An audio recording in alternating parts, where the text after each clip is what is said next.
레위기서 말씀을 보는데 오늘 23장 1절부터 마지막 절까지 내용을 원래 봐야 되는데요.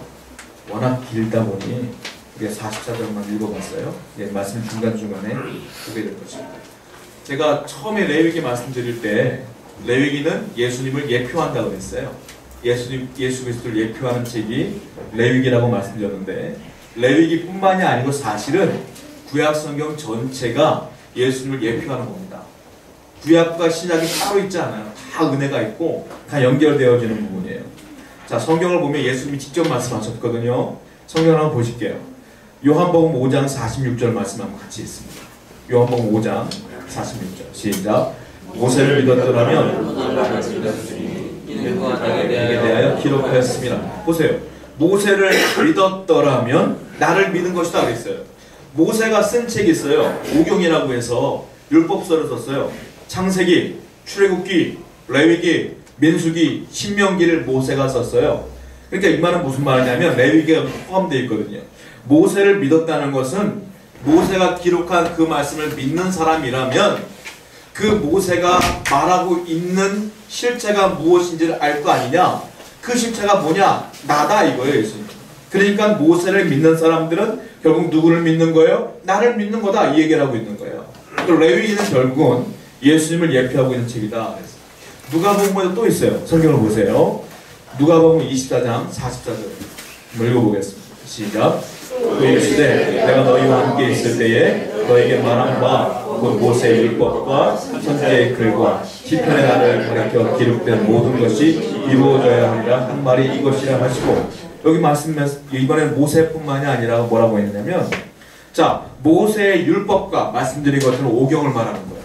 모세의 율법과 또 뭐라고 썼습니까? 선지자의 글과. 선지자의 글은 뭐예요? 구약 성경에 나오는 선지서들, 뭐 이사야, 다니엘, 에스겔, 그리고 오바댜 이런 선지서들을 말하는 거예요. 그리고 또 하나 시편. 시편조차도 누구를 얘기하는 거예요? 나를 가리키는 것이다 라는 거예요. 예수님을.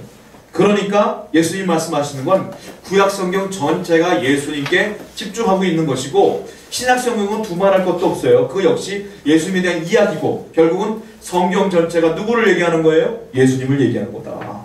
그 얘기를 하는 거예요. 구약은 그림자고, 그리고 실체는 신약 성경이고, 이렇게 말씀하시는 거다라는 거예요. 자, 레위기서를 복잡하고 어렵고 길잖아요 지금.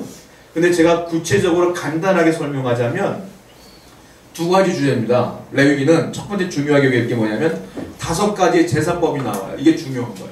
레위기는 이미 배웠어요.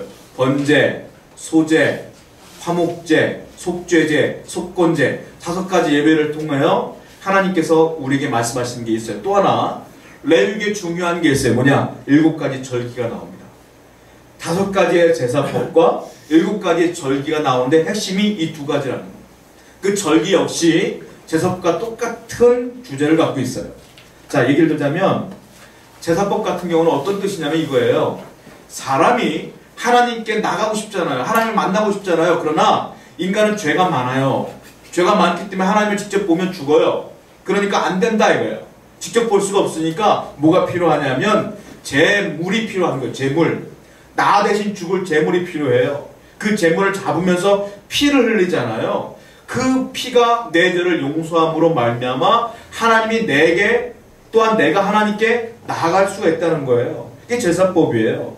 그것이 예표하는 게 뭐예요? 예수님이에요. 즉 내가 하나님께 나아갈 수가 없어요. 그러니까 중간에 제물이 필요해. 그 제물이 뭐냐? 신약 성경에 예수 그리스도다.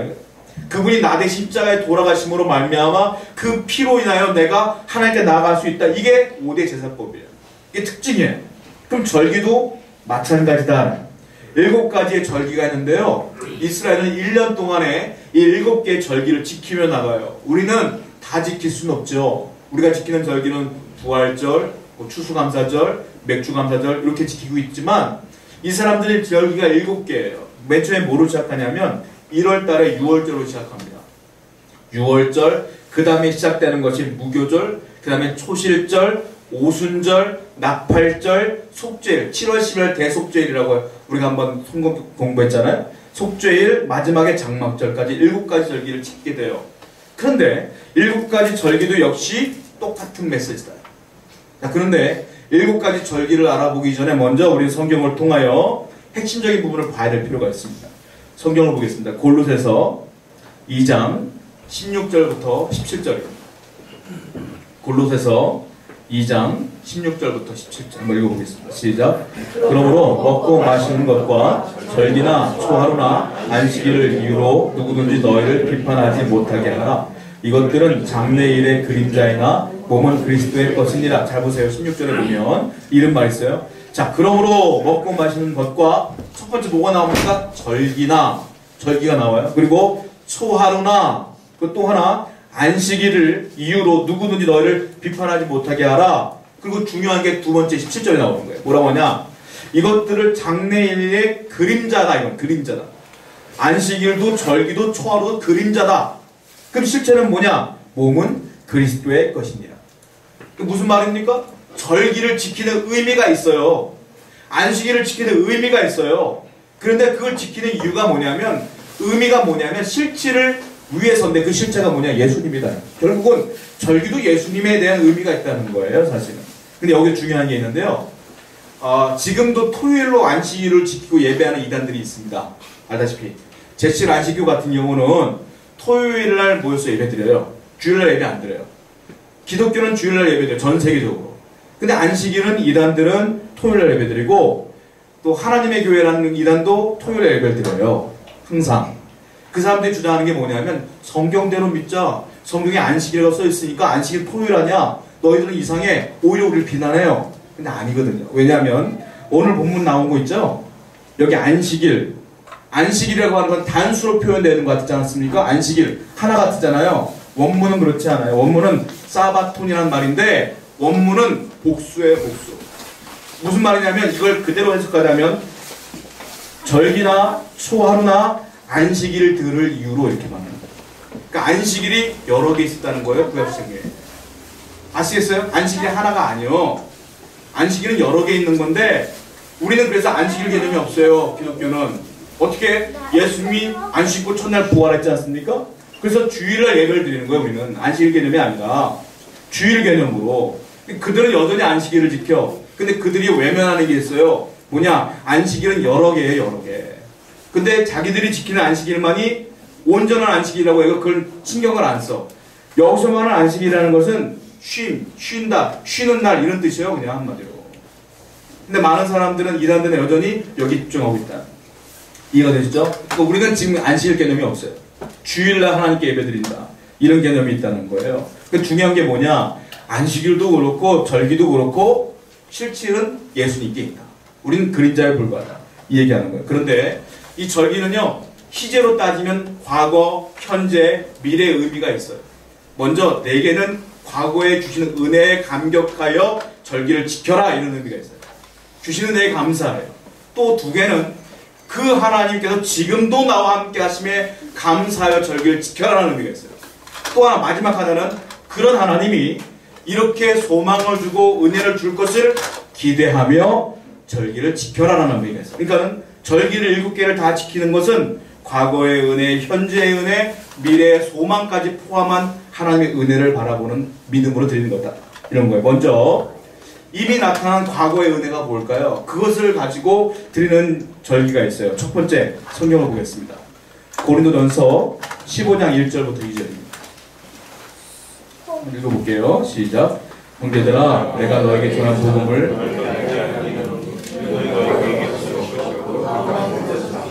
너희가 만일 내가 전한 그 말을 굳게 지키고 헛되이 믿지 아니하였으면 그로 말미암아 구원을 받으리라. 여기 보세요. 1절에 보면 형제들아 내가 너에게 전한 복음에 대한 이야기예요. 그리고 2절 말씀 보니까 내가 전한 그 말이 뭐예요? 복음이에요. 복음. 그 복음을 2절에 보면 뭐라고 했어요? 헛되이 믿지 아니하였으면 어떻게 돼요? 구원을 받을 것이다. 헛되이 안 믿은 사람은 구원받는 거예요. 반대로 말하면 헛되게 믿은 사람은 구원 못 받는 거야. 이게 답이에요.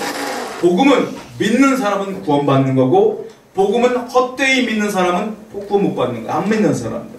그러면 복음이 뭐겠어요? 3절과 4절에 나와요. 고린도전서 15장 3절과 4절. 시작. 내가 받은 것을 먼저 너에게 전하노니 이런 성경대로 그리스도께서 우리 죄를 위해 죽으시고 장사 제한 받으셨다가 성경대로 사흘 만에 다시 살아나사. 복음이 이거예요. 예수님이 나를 위해 십자가에 돌아가셨고, 그분이 돌아가셨다가 사흘 만에 부활하셨고 승천하셨다. 그분 나중에 재림하실 것이다, 오실 것이다. 이걸 믿는 게 복음이다.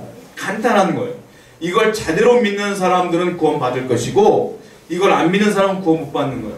여러분은 그러므로 복음 믿는 것이 중요한데, 이 복음에 대한 여기가 이 절기와 무슨 상관이 있느냐? 첫 번째, 유월절과 상관이 있어요.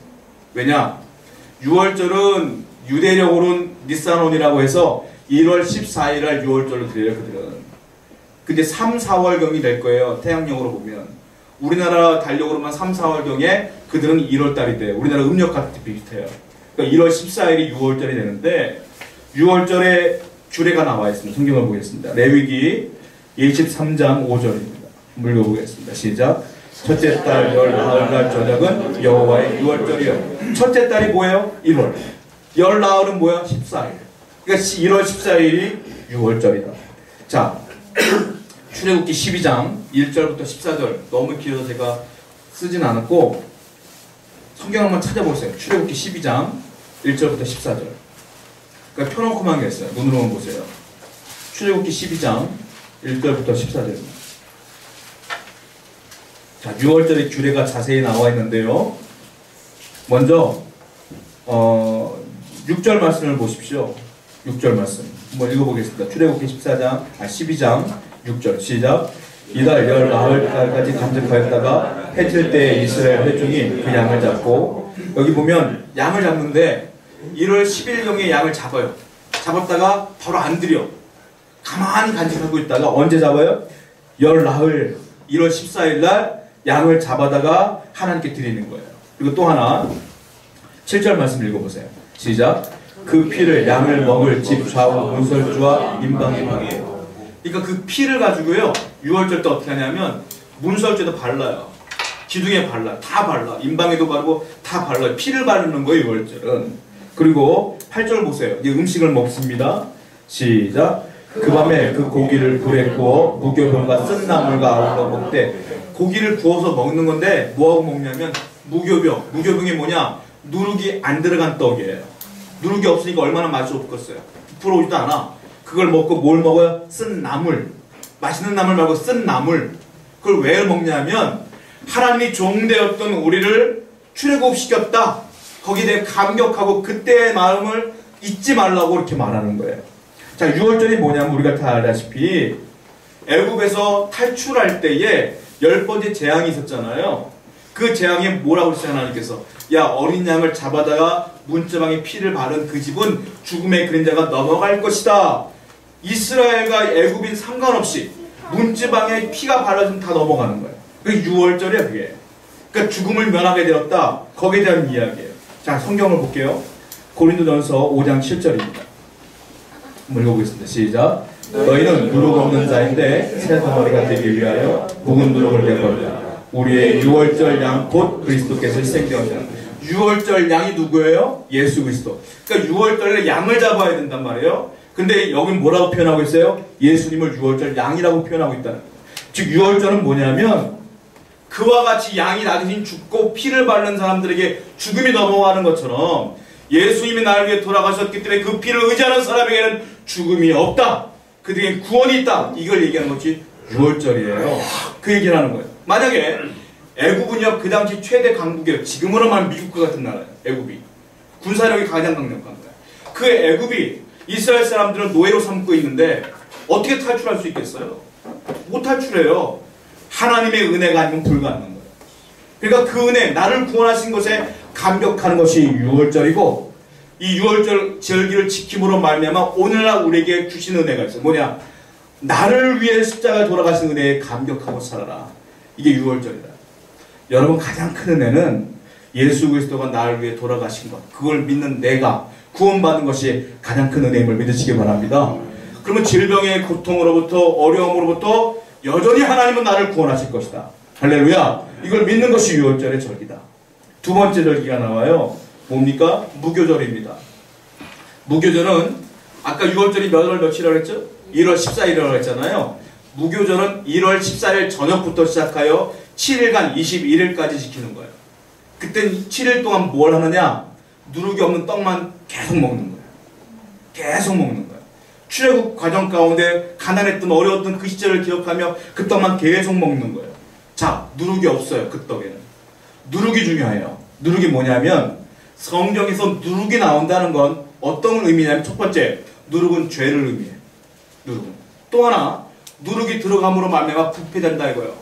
이게 바로 된다고 하죠. 좋은 말로. 이게 부패라고 표현해요. 그러니까 누룩은 뭐냐면 죄고 또 하나는 부패, 오염이에요. 그러니까 누룩이 없는 떡이라는 것은 두 가지 의미가 있는 거예요. 뭐냐면 거룩하게 살아라. 거룩하게 살아라.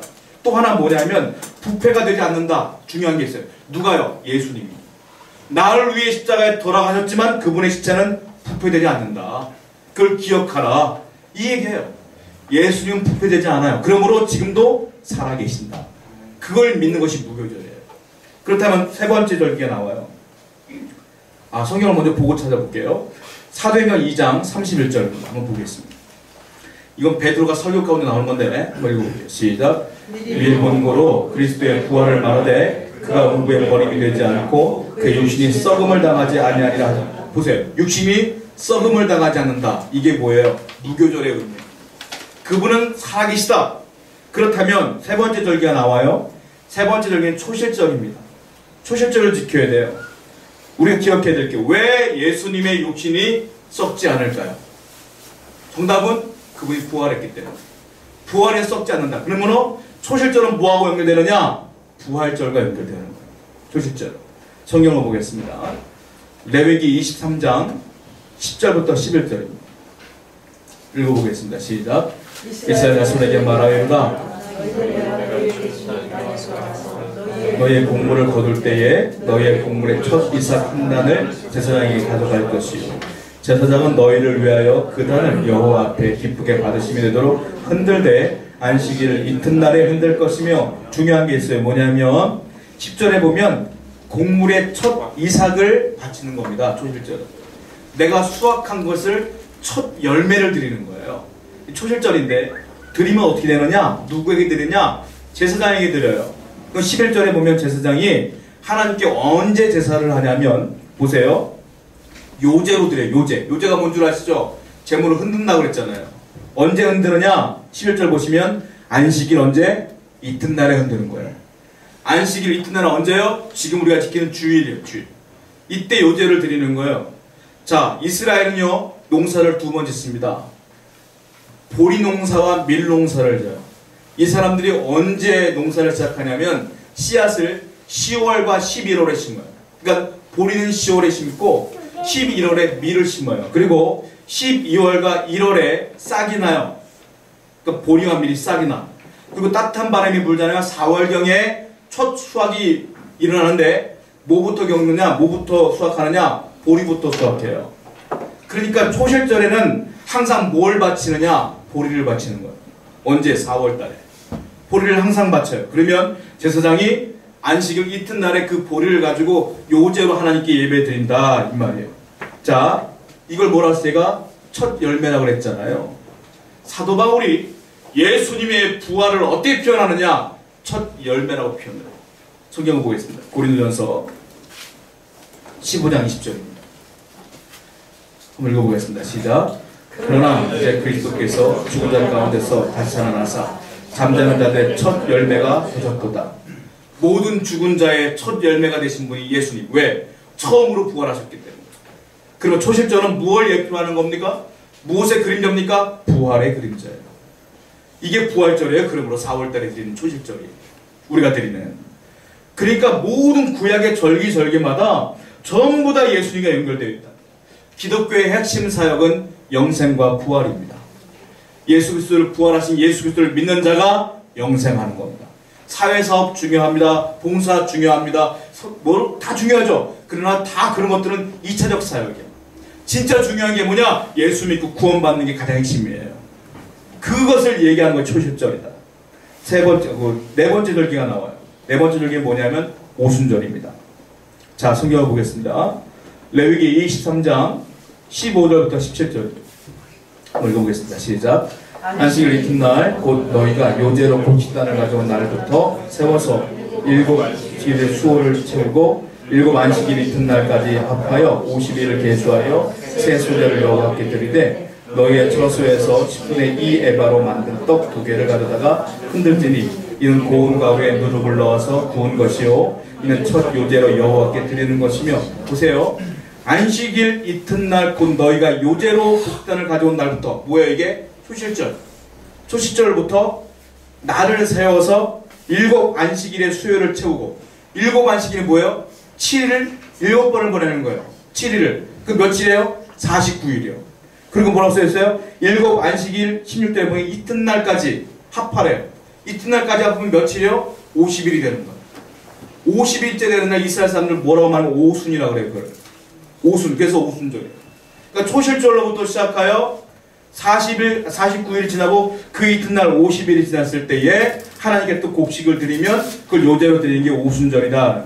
근데 드리는데 얼마나 드리냐면 10분의 2 에바로, 자 17절에 보면 10분의 2 에바로 만든 떡을 2개를 만들래요. 10분의 2 에바. 1 에바가 얼마냐면 22리터예요. 밀가루 세는 단위거든요. 곡식을 세는 단위거든요. 22리터야. 10분의 1 그 에바는 얼마겠어요? 그러면 2.2리터가 되겠죠. 10분의 2는 얼마예요? 4.4리터. 그러니까 4.4리터의 밀가루를 가지고 떡을 2개를 만들래요. 근데 어떻게 이번엔 또 중요한 게 있어. 17절에 보니까 누룩을 넣어요 말아요? 누룩을 넣어요 말아요? 누룩을 넣어요. 무교들은 누룩을 넣어요 안 넣어요? 안 넣어요. 이번엔 누룩을 넣어요. 자, 중요한 게 있어요. 뭐냐면 성령이 신약시대 때 언제 내려옵니까? 처음으로 오순절날 내려와요. 오순절에 성령이 시작됨과 동시에 뭐가 시작돼요? 교회가 시작돼요. 그러면 이 오순절은 뭘 얘기하는 거냐면 성령이 임재함으로 말미암아 교회가 시작될 것을 예언하고 있는 거예요. 교회가 시작될 것이다. 성령이 임재할 것이다. 여러분 성령에 대한 오해를 잘못하시면 큰일 나요. 오해하시면 안 돼요. 많은 사람들이 성령 그러면 일단 눈에 빛이 나야 돼. 성령 받은 사람은. 눈이 빛이 나야 되고 말이 카리스마가 있어야 돼요. 성령 받은 사람은 방언을 해야 되고 그리고 방언을 다 통변해야 되고 예언해야 되고 손대면 병이 고쳐진다 받아야 되고 이게 성령이라고 생각하는 경우가 있어요. 물론 성령이 역사 중에 하나예요. 그러나 성령의 근본적인 목적은 달라요. 뭐냐면 성령은 나를 거룩하게 만드는 거예요. 성령님이 임재하는 사람은 내가 변화되는 거예요. 근데 많은 이단들과 많은 잘못된 사람들은 내가 통변하는 게 맞고 내가 예언하는 게 맞아. 나만 맞아. 잘못된 거예요, 여러분. 성령님은 그런 거 못해도 인격이 변화되는 사람에게 성령이 임하신 거예요. 성령이 역사하셔. 그리고 교회가 시작되지 않습니까? 자, 근데 중요한 게 있어요. 누룩이 들어갔다고 그랬잖아요.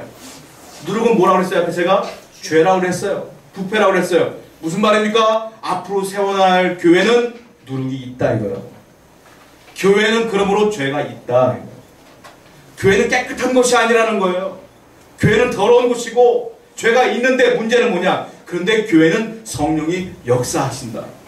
그러므로 그 죄인들이 변화될 것이다. 이 얘기를 하는 거예요. 한국 교회가 문제가 있다고요? 당연한 겁니다, 여러분. 교회는 누룩이 있어요. 성도들은 누룩이 있어요. 제가 신학교 다닐 때 교회사를 공부를 하고 교회사 책을 많이 봤는데 교회 2000년의 역사 가운데 맑고 투명하고 깨끗한 교회가 하나도 없더라고요. 전 세계로 보았을 때 교회는 누룩이 있어요. 중요한 게 뭐냐? 그럼에도 불구하고 교회는 성령이 역사하십니다. 그러면 그 성령에 의하여 변화되는 것이 중요한데 바로 여러분들이 늘 성령 충만하여 내가 변화되는 일들을 경험하시는 여러분들에게 축원드립니다. 이게 오순절날 이루는 역사다. 그리고 또 하나 절기가 있어요. 자, 이번에는 5번째 절기입니다. 나팔절인데 이제부터는 현재 주시는 은혜에 대한 얘기가 나와요. 자, 나팔절. 민수기 말씀을 보겠습니다. 민수기 10장 1절부터 2절입니다. 민수기 10장 1절부터 2절 한번 읽어보겠습니다. 시작. 여호와께서 나팔 돌을 만들되 두들겨 만들어서 그것을 회중을 소집하며 진영을 출발하게 할 것이라. 여기 보면 나팔을 2개를 만들라고 써있어요. 나팔절은 하루 종일 나팔만 부는 거예요. 이때는 몇 월 며칠이냐면 7월 1일 날 드리는 거예요. 7월 1일 날 나팔절을 드리는데 하루 종일 나팔만 불어. 2개를 가지고 한 사람, 2사람이 나팔을 계속 부는 거예요. 자, 성경을 또 보겠습니다. 출애굽기 30장 13절부터 16절이에요. 한번 읽어보겠습니다. 시작. 무릇 계수 중에 드는 자마다 성소의 세겔로 반세겔을 낼지니 한 세겔은 20개라. 그 반세겔을 여호와께 드릴지며 계수 중에 드는 모든 자 곧 20살 이상 된 자가 여호와께 드리되 너희의 생명을 대속하기 위하여 여호와께 드릴 때에 부자라고 반세겔에서 덜 내지 말지니 너는 이스라엘 자손에게 속전을 취하여 회막 봉사했으나 이것이 여호와 앞에 이스라엘 자손의 기념이 되어서 너희의 생명을 대속하리라. 저기 보면 반세겔이라는 게 나오는데 반세겔이 뭐냐면 노동자 2일치 월급이에요. 임금이에요. 그러니까 반세겔이 큰 거예요. 근데 1년에 2일치 임금을 성전에 내야 돼. 이게 속죄전이라고 해서 그 사람이 그러므로 죄를 용서받고 구원을 받는다. 이 얘기를 쭉 하고 있는 거예요. 무슨 말이냐? 나팔절은 한마디로 말하면 여기에 근거하여 나팔 은으로 만드는데 은나팔을 만드는 거예요. 나팔을 부는 거예요. 왜? 이 얘기를 하고 싶은 거예요. 나팔을 분다는 건 두 가지 의미가 있는데 첫 번째, 자 똑같은 나팔이 두 개가 있지 않습니까? 어떤 의미냐면 구약과 신약이 그 당시 사람들은 다르다고 여겨요. 유대인들은 신약을 인정하지 않습니다. 근데 이 은나팔을 분다는 건 구약과 신약을 인정하라는 거예요. 똑같다는 거예요. 이게 똑같은 의미라는 거예요. 왜냐? 똑같은 메시지를 담고 있다. 그런데 이 세계에 활동했던 이단 가운데 마르시온이라는 사람이 있는데 이 사람이 이렇게 얘기를 해요. 구약의 하나님은 신약의 하나님보다 열등하다. 신약의 하나님이 나를 구원하신 것이지 구약의 하나님이 구원한 건 아니다. 그러므로 열등하다. 다르다. 이렇게 얘기해요. 그 이단이에요. 구약의 하나님과 신약의 하나님은 똑같아요. 여러분 믿으시죠? 똑같은 분이에요. 그 얘기를 하고 있는 거예요. 은나팔을 두 개 분다는 건 구약과 신약은 동일하다. 똑같은 구원의 메시지가 있다는 거. 또 하나, 고대 사회에서 나팔을 분다는 건 경고하는 거예요. 경고. 전쟁할 때 나팔 붑니다. 무슨 말이냐? 나팔 소리를 듣고 예수 그리스도를 믿는 사람은 구원받고, 나팔 소리를 듣고 예수 그리스도를 안 믿는 사람은 구원 안 받고. 즉 다른 말로 말하면 무슨 말이냐? 예수를 믿어야지 구원받고 안 믿는 사람은 구원 못 받아. 이 얘기를 하는 것이 나팔절이에요. 이것이 똑같이 연결되어지고 있다는 거예요. 마지막 여섯 번째, 속죄일입니다. 레위기 23장 27절 한번 읽어볼게요. 시작. 일곱 번째 달 열흘날에 너희는 성회를 열고 스스로 괴롭게 하여 여호와께 화제를 드리고. 나팔절이 7월 1일이라고 그랬잖아요. 이 대속죄일은 7월 10일입니다. 여기 보면 일곱째 달 열흘 이렇게 써 있어요. 7월 10일. 우리가 이미 대속죄일에 대한 이야기를 했어요. 제가 뭐라고 했습니까? 용키푸르라고 했잖아요.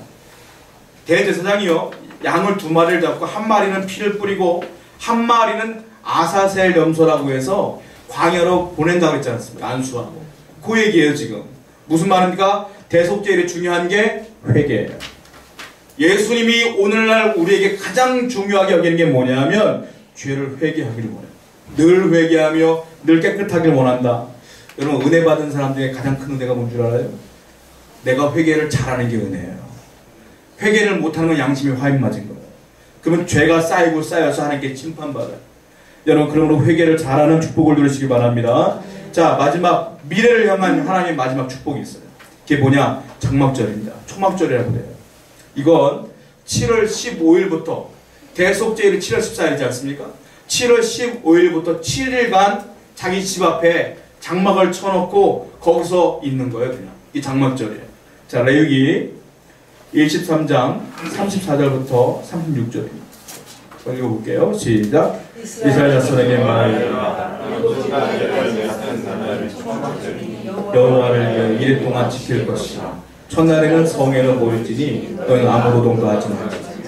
이래 동안에 너희는 여호와께 화제를 드릴 것이요 여덟째 날에도 너희는 성회로 모여서 여호와께 화제를 드릴지니 이는 거룩한 대회라. 너희는 어떤 노동도 하지 말지라. 장막절은 뭐냐면 지금도 유대인들은요 초막절을 지킵니다. 어떻게 지키냐면 자기들 앞마당에다가 텐트를 하나 쳐. 거기서 자. 애들하고 같이. 이게 장막절을 지켰는데 며칠 동안 지키냐면 일주일 동안 지켜요. 자, 뭐라고 써있습니까? 장막절이 시작할 때 예배를 드리고 화목제를 드리고 그 다음에 그 안에 들어가서 뭐예요? 아무 노동도 하지 않는 거예요. 아무 일도 안 해. 뭐 하고 있냐면 거기서 과일 먹으면서 쉬는 거예요. 그냥. 그리고 끝날 때 마지막에 예배 드려요. 천국에 가면 생명나무가 있습니다. 요한계시록 말씀 보면 22장 1절과 2절을 보면 요한계시록 생명나무가 있는데 생명나무 특징이 있어요. 뭐냐면 12개의 과실이 한 나무에 열려. 다른 종류의 과실. 그리고 그 과실이 달마다 바뀌어. 희한하죠? 배가 열렸다가 상어가 열렸다가 마음대로 열리는 거 한마디로. 그게 생명나무래요. 그러니까 이게 초막절이 뭐냐면 장막절이 뭐냐면 과일 먹으면서 쉬라 이거예요. 기독교는 죽음에서 구원받는 종교이죠. 또 하나의 특징이 있어요. 뭐냐면 즐거움과 기쁨과 영광의 종교입니다. 우리는 천국 가는 기쁨을 누리고 사는 사람인 줄 믿습니다. 이 장막절이 뭐냐면 천국 갈 것을 기대하며 거기서 수많은 과실들을 먹으며 편안하게 쉬는 모습들을 연상케 하는 장면이 이 장막절이다. 그러므로 소망을 주는 거예요. 너희는 지금 현실은 어렵고 힘들고 괴롭고 고통스럽고 아프고 힘들지만 마지막 저 천국 갔을 때 하나님의 은혜 가운데 거할 것이니 염려하지 말고 평안하라. 이것이 마지막 장막절의 의미예요. 여러분, 우리는 저 영혼의 소망을 둬야 될 줄로 믿습니다. 그 소망을 품고 하루하루를 힘있게 살아가시는, 소망을 품고 살아가시는 여러분 되기를 축원드립니다. 말씀을 기억하며 참여하겠습니다.